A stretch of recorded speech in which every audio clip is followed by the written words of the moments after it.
जय भगवान की जय।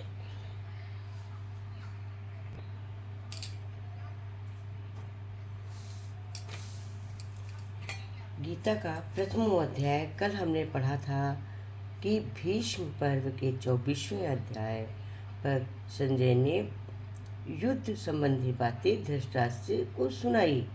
अब 25वें अध्याय के आरंभ में धृतराष्ट्र संजय से पूछते हैं। तो धृतराष्ट्र संजय से क्या पूछते हैं? तो धृतराष्ट्र संजय से पूछ रहे हैं। धृतराष्ट्र बोले, हे संजय, धर्म भूमि कुरुक्षेत्र में युद्ध की इच्छा से इकट्ठा हुए मेरे और पांडवों के पुत्रों ने भी क्या किया?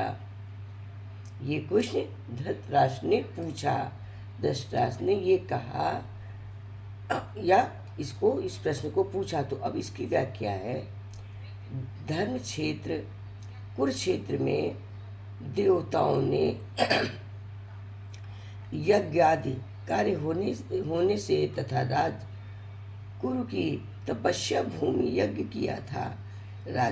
राजा कुरु ने भी यहाँ तपस्या की थी। होने से इसको धर्म भूमि कुरुक्षेत्र कहा गया है।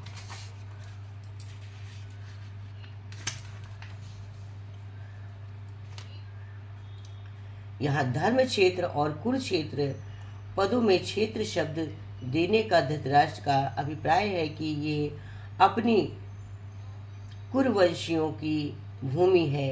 ये केवल लड़ाई की भूमि नहीं है, प्रस्तुत तीर्थ भूमि भी है, जिसमें प्राणी जीते ही जी पवित्र कर्म करके अपना कल्याण कर सकते हैं। इस तरह लौकिक और परलौकिक सब तरह का लाभ हो जाए, ऐसा विचार करके एवं श्रेष्ठ पुरुषों की स्मृति लेकर युद्ध में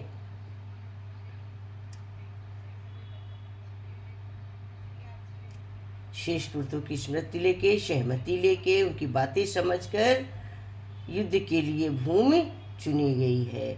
संसार में प्रायः 3 बातों को लेकर लड़ाई होती है, भूमि, धन और स्त्री। इन तीनों में राजाओं का आपस में लड़ना मुख्यतः जमीन को लेकर होता है। यहाँ कुरुक्षेत्र ये देने का तात्पर्य कि जमीन को लेकर लड़ने का है। कुरुवंशी धृतराष्ट्र और पांडवों के पुत्र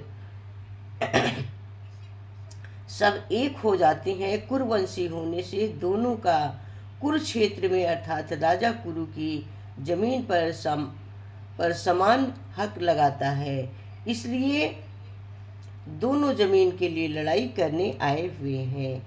यद्यपि अपनी भूमि होने के कारण दोनों के लिए कुरुक्षेत्र पद देना युक्त संगत, न्याय संगत, तथापि हमारी सनातन वैदिक संस्कृति ऐसी विलक्षण है कि कोई भी कार्य करना होता है तो वो धर्म को सामने रखकर ही होता है। युद्ध जैसा कार्य भी धर्म भूमि, तीर्थ भूमि में ही करते हैं। इसलिए युद्ध में मरने वालों का उद्धार हो जाए, कल्याण हो जाए, अतः यहाँ कुरुक्षेत्र साथ धर्म क्षेत्र पद आया है। यहाँ आरंभ में धर्म पद से एक और बात भी मालूम हुई। अगर आरंभ के धर्म पदों में धर लिया जाए और 18वें अध्याय के अंतिम श्लोक में मम पद से मान लिया जाए तो धर्म शब्द बन जाता है। अतः संपूर्ण गीता धर्म की अंतर्गत है, अर्थात धर्म का पालन करने से गीता के सिद्धांतों का पालन हो जाता है और गीता के सिद्धांतों के अनुसार कर्तव्य कर्म करने से धर्म का अनुष्ठान हो जाता है। इन धर्म क्षेत्र कुरुक्षेत्र पदों में सभी मनुष्यों को ये शिक्षा लेनी चाहिए कि कोई भी काम करना हो तो वो धर्म को सामने रखकर ही करना चाहिए। प्रत्येक कार्य सबके हित की दृष्टि से ही करना चाहिए, केवल अपने सुख आराम की दृष्टि से नहीं, और कर्तव्य अकर्तव्य को विषय में शब्दों में सामने रखकर ही सोचना चाहिए।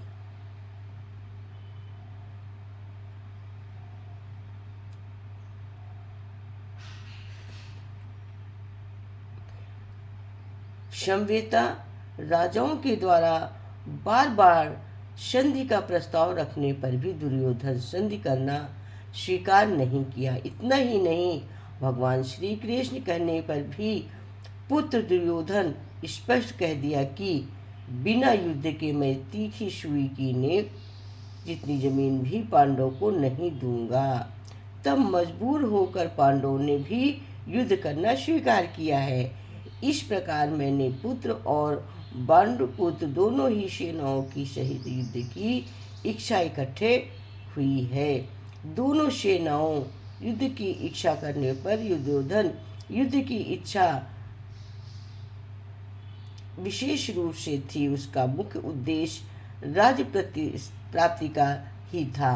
वो राज्य प्राप्ति धर्म से हो चाहे अधर्म से, न्याय से हो चाहे अन्याय से, विहित रीति से हो चाहे निहित रीति से, किसी भी तरह से हमें राज्य मिलना चाहिए, ऐसा उसका भाव था। इसलिए विशेष रूप से दुर्योधन पक्ष ही युधित अर्थात युद्ध की इच्छा वाला था। पांडवों में धर्म की मुख्यता थी, उसका ऐसा भाव न था। चाहे जैसा जीवन निर्वाह कर लेंगे, अपने धर्म को बाधा नहीं आने देंगे, धार्मिक विरुद्ध नहीं जलेंगे। इस बात को लेकर महाराज युधिष्ठिर युद्ध नहीं करना चाहते थे, परंतु जिस माँ की आज्ञा से युधिष्ठिर चारों ओर भाइयों सहित द्रौपदी से विवाह किया था, उस माँ की आज्ञा होने के कारण ही महाराजा युधिष्ठिर युद्ध में प्रवृत्त हुई थी। अर्थात केवल माँ की आज्ञा फलस्वरूप धर्म से युधिष्ठिर युद्ध की इच्छा वाले हुए हैं। तात्पर्य है, अर्थ है कि दुर्योधन आदित्य राज्य को लेकर ही युद्ध से पांडव धर्म को लेकर ही युयुक्त बने थे। मम का पांडवश्च धृतराष्ट्र को अपने पिता के बड़े भाई पिता के समान समझते थे और उसकी आज्ञा का पालन करते थे। धृतराष्ट्र के द्वारा अनुचित आज्ञा लेकर भी पांडव उचित अनुचित का विचार न करके उसकी आज्ञा पालन करते थे। अतः मदपथ का अंतर्गत कौरव और पांडव दोनों आ जाते हैं। फिर भी पांडवा पद अलग देने का तात्पर्य है। धृतराष्ट्र अपने पुत्रों में तथा पांडव पुत्रों में समान भाव नहीं था, उसमें पक्षपात था, अपने पुत्रों के प्रति मोह था। वे दुर्योधन आदि को अपना मानते थे पर पांडवों को अपना नहीं मानते थे। इस कारण उन्होंने अपने पुत्रों के लिए मम का और पांडवों के लिए पांडवों पद का प्रयोग किया, क्योंकि जो भाव भीतर होते हैं वो ही प्रायः वाणी से बाहर निकलते हैं। इस दैवी भाव से कारण धृतराष्ट्र अपने कुल के संहार का दुख भोगना पड़ा। इससे मनुष्य को ये शिक्षा लेनी चाहिए कि वो अपने घरों में, मोहल्लों में, गांवों में, प्रांतों में, संप्रदायों में दैध्यु अर्थात वे अपने जो दूसरे भाव न रखें, कारण अपने आप से प्रेम स्नेह नहीं होता, प्रत्युत कला होती है। यहाँ पांडवा पद के साथ एक पद देने का तात्पर्य है कि पांडव वे धर्मात्य हैं, अतः उन्हें युद्ध नहीं करना चाहिए था, परंतु वे भी युद्ध के लिए रणभूमि में आ गए। वहाँ आकर उन्होंने क्या किया? वहाँ आकर उन्होंने मामका और पांडवा, इनमें पहले मामका पद का उत्तर संजय आगे दूसरे श्लोक में 13वें श्लोक में देंगे। पुत्र के दुर्योधन पांडवों को सेना को लेकर द्रोणाचार्य के मन में पांडवों के प्रति द्वेष पैदा होने के लिए उसके पास जाकर पांडवों के मुख्य सेनापति नाम लिए।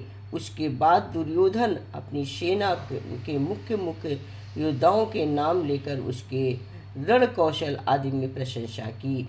दुर्योधन को प्रसन्न करने के लिए भीष्म जी ने जोर से शंख बजाया। उसकी आवाज़ सुनकर कौरव क्षेत्र में शंख आदि बाजे बज उठे। फिर 14वें श्लोक में 29वें श्लोक पांडवा पद का उत्तर देंगे, जिसमें रथ में बैठे हुए पांडव पक्षी भगवान श्री कृष्ण शंख ने शंख बजाया है। उसके बाद अर्जुन और युधिष्ठिर, नकुल, सहदेव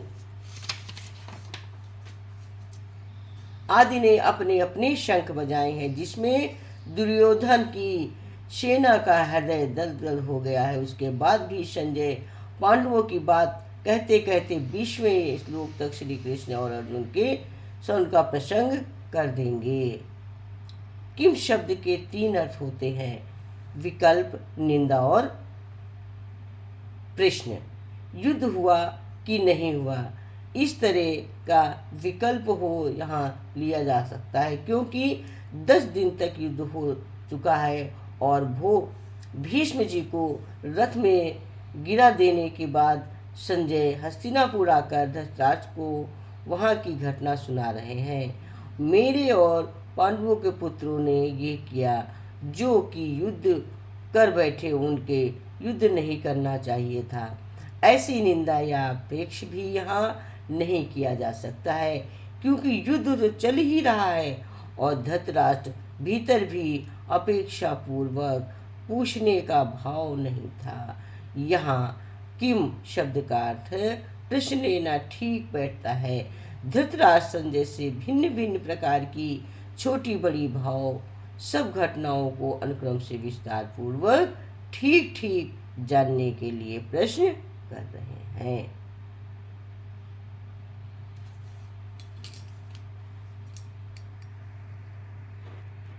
अब देखिए, हमने इसका संजय उवाच पढ़ा। इसमें संजय उवाच में हमने धृतराष्ट्र के प्रश्न और उसकी व्याख्या बोली। अब मैं इसका सेकंड पार्ट डालूंगी, 2 पार्ट करूंगी, जिसमें देखने में सुनने में मन लगे, जी न हुए बोरियत न हो। तो फर्स्ट पार्ट में धृतराष्ट्र बोले हैं, क्वेश्चन किए हैं और उसकी व्याख्या है। अब उस व्याख्या का सार क्या है, मैं सेकंड पार्ट डालूंगी उसका सार। जब तक कि हरिओम तस्सैत्।